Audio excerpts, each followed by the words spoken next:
আমার মাওলা পাক বলে যে আমার যারা আশিক মুরিদ ভক্ত, আমার 4 নম্বরে এসে যখন চুমু খাবি তোদের জিন্দেগির গুনাহ খাতা গেট থেকেই মাফ হয়ে যাবে। গেট থেকেই তোদের গুনাহ খাতা মাফ করে তারপর আমি তোদেরকে জিয়ারত দেব। বলেন সুবহানাল্লাহ। এই জন্য বলেছে মায়ে খোদা নেহি মাগার খোদা সে জোদা ভি নেহি। বলেন সুবহানাল্লাহ। আমার মাওলা পাকের জবান পাকের কথা। কত বড় ওলি ওলি এটা বলা যায়, কত বড় ওলি হলে এই কথা বলা যায়। না হো কবজে রুআয়ে খোদায়ে কাদির সিরহান মে জব তাকে না আজায়ে পীর। বলেন সুবহানাল্লাহ। কি বলে গেছে জানেন আমার হুজুর, আমাদের দয়াল, আমাদের মুর্শিদ? না হো কবজে রুআয়ে খোদায়ে কাদির, যখন খুদার পক্ষ থেকে আমার মুরিদের জান কবজ করতে আসবে আজরাইল।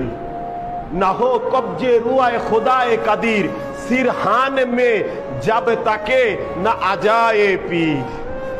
আমি রশিদ আলী আল কাদরি আমার মুরিদের মাথার কাছে বসে থাকবো, ওর জান কবজ আমার হুকুম মতো হবে। আমি যেভাবে বলবো আমার মুরিদের জান ওইভাবেই কবজ করা হবে। বলেন এ পীর, হুজুর পাক বলেছে এ ফকির, এ পীর, এ ওলি, এ আওলাদ রাসূল, এই নূর, এ ফকির 4 নাম্বার থেকে দেড়তলা থেকে তোদের জন্য যেরকম দয়া করে, খোদার কসম এ ফকির কবরে, হাসরে, মিজানে, পুলসিরাতে তোদের জন্য দোয়া করবে না, শুধু তোদের এক একজনের হাত ধরে পুলসিরাতের ব্রিজ পার করাবে। আল্লাহর দরবার কোন সময়ের জন্য কি বন্ধ থাকে?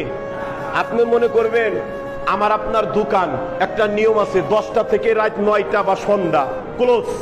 এরপরে গেলে আমরা এখন যদি যাই বাদে রাতে কেউ আমরা কিছু কিনতে পারবো?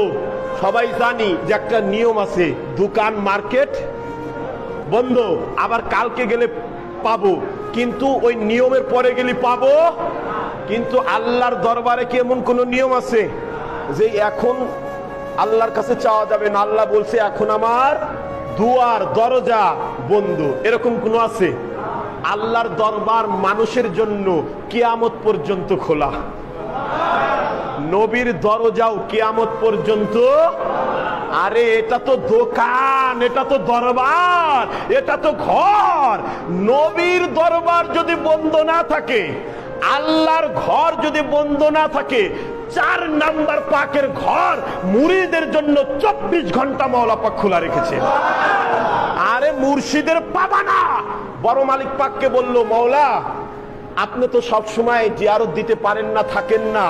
হুজুর পাক মুস্কি হাসলেন আর বললেন তোরা মুরিদ বাংলাদেশ থেকে কি বলস আমি শুনতে পাই। বলেন তোর সমুদ্রের ভিতর থেকে মাখলুকাত কি করে আমি রশিদ আলী আল কাদরি 4 নাম্বার থেকে দেখতে পাই। তোরা যখন এখান দিয়ে যাবি তোদের আরজি, আমাকে যদি জিয়ারত না পাস তোদের আরজি 4 নম্বরে মাথা ঠুকে এই ঘেটে দিয়ে যাবি। এই আরজি আমি আমার হুজরা শরীফ থেকে শুনে নেব। এটা এক লোকের ঘটনা। আপনাদের এই পাবনার কোন এক লোক, নাম বলবো না, আমাকে বর্ণনা করতেছে। একদিন তারা 6 নম্বর পাকে গিয়েছে 4 নম্বর পাকে জিয়ারতের উদ্দেশ্যে। তাদের প্রথম জিয়ারত হয়েছে, ডাক্তার দেখাইতে গিয়েছে, ডাক্তার দেখানো হয়েছে, তারা বাড়ি চলে আসবে। তারা বাড়ি আসবে আগামীকাল হুজুর পাক 10টার দিকে জিয়ারত দেবে। মালিক পাকের একটা নির্দিষ্ট সময় ছিল, সবাই জানেন, সকাল 9টা বা 10টার দিকে ওখান থেকে বলে দিত আপনারা এই সময় থাকবেন, নির্দিষ্ট একটা সময় ছিল। তা ওনারা মনে করলেন কালকে জিয়ারত পাক নিয়ে আমরা আস্তে ধীরে বাংলাদেশে রওনা হব। তো ওনাদের রাতে বাসা থেকে ফোন গিয়েছে যে তোমাদের ইমার্জেন্সি চলে আসতে হবে, বাড়ি বিপদ, বাড়ি এখনই রওনা হও। আপনারা জানেন শিয়ালদা স্টেশন 24 ঘন্টা খোলা, কিন্তু গেদের ট্রেন সব সময় পাওয়া যাবে। গেদের ট্রেন হচ্ছে ফার্স্ট ট্রিপ রাত 4টায়। আমি যখন গিয়েছিলাম ফার্স্ট ট্রিপ রাত কয়টায়? খুব ভোরবেলা ফজরে রক্তে বর্ডারে চলে আসা যায়, কিন্তু বর্ডার তখন খোলে না, আবার ওখানে দেরি করতে হয়। তো এখন ওনারা চিন্তা করলেন আমরা রাত্রেই রওনা হব। 4 নম্বর থেকে বিদায় নিয়ে ফিরোজ ভাইকে বলে বের হয়ে গেছে। বের হয়ে তাদের ইচ্ছা আমরা ভোরের 4টার ট্রেন ধরবো। ওনারা রাত 2:30-এর দিকে বের হয়ে গেছে 6 নম্বর পাক থেকে। এখন 6 নম্বর পাক থেকে 4 নম্বর আসতে সর্বোচ্চ 1-2 মিনিট।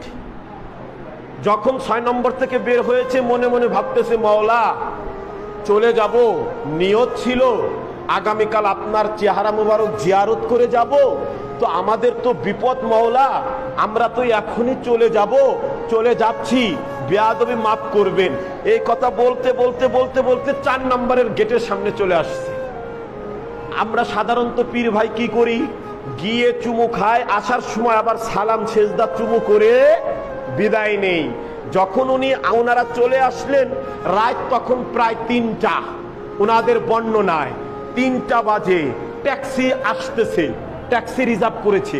যখন 3টা বাজলো 4 নম্বরের গেটের সামনে দাঁড়িয়ে হাত জোর করে মাওলার 1.5 তলার দিকে তাকিয়ে তাকিয়ে বলছে মাওলা, চোখের পানি ছেড়ে দিয়ে মাওলা আপনার জিয়ারত নসিব হলো না, আমরা বিদায় নিচ্ছি, আগামীকাল আমরা যেতে চাচ্ছিলাম, কোনো কারণে আজকে আমাদের রওনা দেয়া লাগলো, মাওলা বেয়াদবি মাফ করবেন।